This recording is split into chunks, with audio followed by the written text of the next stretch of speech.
알겠습니다. 네, 북한 이야기 잠시 해보겠습니다. 북한 김정은 위원장이 지난 17일 북한군 총참모부가 예고했던 대남 군사행동 계획을 보류했습니다. 재설치했던 대남 확성기도 지금 철거한 것으로 지금 분계선 쪽에서는 전해져 오고 있고요.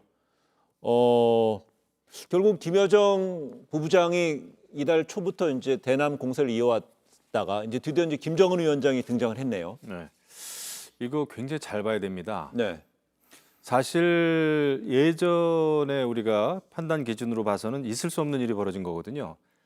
김여정이 대남 비방하는 또 총참모부가 이제 앞으로 군사 행동에 나설 것이다라고 명확하게 네, 노동신문을 통해서 또 모든 통신을 통해서 발표를 했는데 하루 아침에 중앙군사위원회 또 예비회의라고 하는 네. 흔치 않게 열리는 그런 예비회의를 통해서 그런 잠정 보류 결정을 딱 내렸단 말이죠. 예, 야, 이거 도대체 북한에서 무슨 일이 일어나고 있는 것이냐. 김여정의 후계구도 내지는 김여정의 그 위치. 만약에 다른 어떤 총참모장이나 다른 인물들이 이렇게 지시했던 일들이 하루아침에 김정은 최고 지도자에서 이렇게 번복이 된다? 그러면 그 전에 지시를 내린 사람은 이거는 반드시 숙청돼야 맞죠. 네, 여태까지의 기존의 관례대로라면. 네. 근데 이거 이제 김여정이 지시를 내린 부분에 대해서 김정은 스스로가 이렇게 번복을 했는데 과연 북한에서 무슨 일이 일어나고 있는 것이냐?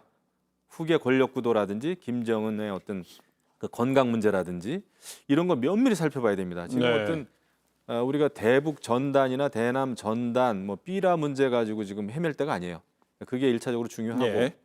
또 하나는 남북 군사 협의나 이런 게 거의 지금 사실상 와해되고 있고 폐기되고 있는 과정 아니었습니까? 솔직히 말씀드리면. 하지만 북한으로 봤을 때는 남북 군사 협의 판문점 선언이 폐기된다면 가장 큰 피해를 보는 거는 북한이죠. 네. 오히려 대북 전단 문제도 그렇고 어떤 걸로 봐서도 북한이 이로울 게 없습니다. 그래서 네. 이제 실질적인 그 유불리를 따진 결과 이런 번복이 나왔다는 생각이 드는데 예, 하루아침에 그런데 이런 게 왜 나왔냐. 이게 이제 최근에 미국의 전력 자산 전개 예. 문제라든지 등등등등 또 우리 대한민국에서의 여론 또 이제 국방부도 모든 만반의 대비 태세를 갖추고 있다. 예. 응징하겠다라고 하는 다소 원칙적인 이런 게 나오다 보니까 북한으로서도 한 발 물러선 게 아닌가 솔직히 그런 예. 생각이 짧게 듭니다. 제가 말씀을 좀 보태면 하여튼 이 말씀대로 북한에 대한 판단은 모든 요소와 상황을 종합적으로 고려하여 판단해야 하는 것이 맞습니다. 그래야 실수가 없는 것이죠. 네.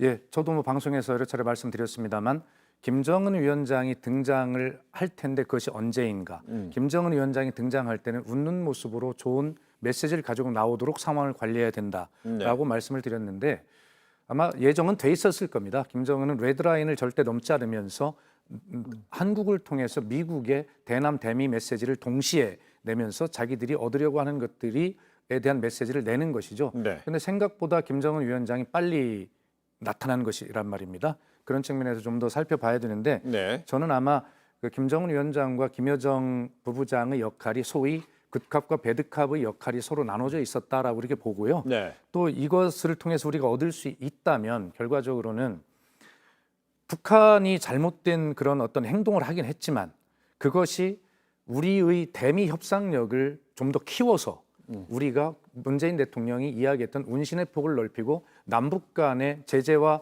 어떤 그 압박의 범위를 넘어서 네. 있는 그런 부분에 독자적으로 할 수 있는 것들을 사업들을 추진할 수 있는 협상력을 오히려 문재인 대통령의 대미 협상력을 오히려 키워준 결과가 되었다. 이걸 잘 활용해야 되겠다는 말씀을 드립니다. 네, 두 분의 진단, 김정은 위원장의 전격 보류 결정, 그러니까 보류 결정에 대해서 상반된 좀 다른 분석을 해주셨는데요. 한번 앞으로 이제 북한 당국에서 어떤 추가적인 입장을 내놓을지도 한번 지켜봐야 될 것 같습니다.